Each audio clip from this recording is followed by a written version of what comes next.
ദൈവസാന്നിധ്യം നമ്മുടെ ജീവിതത്തിൽ ഒരു യാഥാർത്ഥ്യമല്ലെങ്കിൽ ക്രിസ്തുവിനോടൊപ്പമുള്ള നടത്തം നമ്മെ മന്ദഗതിയിലാക്കും. നമ്മൾ കർത്താവുമായി കൂടുതൽ അടുക്കും തോറും ജീവിതം കൂടുതൽ സാഹസികമാകും. ബൈബിൾ വായിക്കുന്നതും ഒരു പ്രസംഗം കേൾക്കുന്നതും പോലുള്ള ഏറ്റവും ലളിതമായ കാര്യങ്ങൾ പോലും നിങ്ങൾക്ക് ദൈവത്തെ അനുഭവിക്കാൻ തുടങ്ങുമ്പോൾ സാഹസികമായിരിക്കും. സങ്കീർത്തനങ്ങൾ 34:8 യഹോവ നല്ലവനെന്ന് രുചിച്ചറിവിൻ, അവനെ ശരണം പ്രാപിക്കുന്ന പുരുഷൻ ഭാഗ്യവാൻ. കർത്താവുമായി നമ്മൾ കൂടുതൽ അടുക്കുമ്പോൾ ദൈവത്തിന്റെ ശബ്ദം കൂടുതൽ ശ്രദ്ധിക്കാൻ തുടങ്ങും.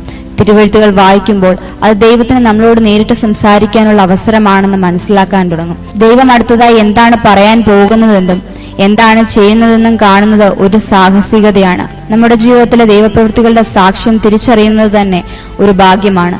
ദൈവസാന്നിധ്യം കൂടുതൽ അനുഭവിക്കാൻ നിങ്ങൾ ആഗ്രഹിക്കുന്നുണ്ടോ?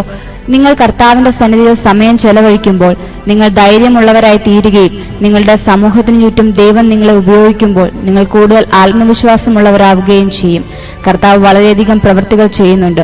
പക്ഷെ ദൈവം നമുക്ക് മുന്നിൽ ചെയ്യുന്ന ചെറിയ കാര്യങ്ങൾ പോലും നമ്മുടെ കണ്ണുകൾ അന്ധമായിരിക്കുന്നതിനാൽ നമുക്ക് നഷ്ടമാകുന്നു. കർത്താവിനൊപ്പം സമയം ചെലവഴിക്കാൻ ആരംഭിക്കുക. ദൈവം നിങ്ങൾക്ക് നൽകുന്ന അവസരങ്ങൾ പ്രയോജനപ്പെടുത്തുക. ക്രിസ്തുയേശുവിലൂടെ ഒരു നല്ല ദിവസം ആശംസിക്കുന്നു.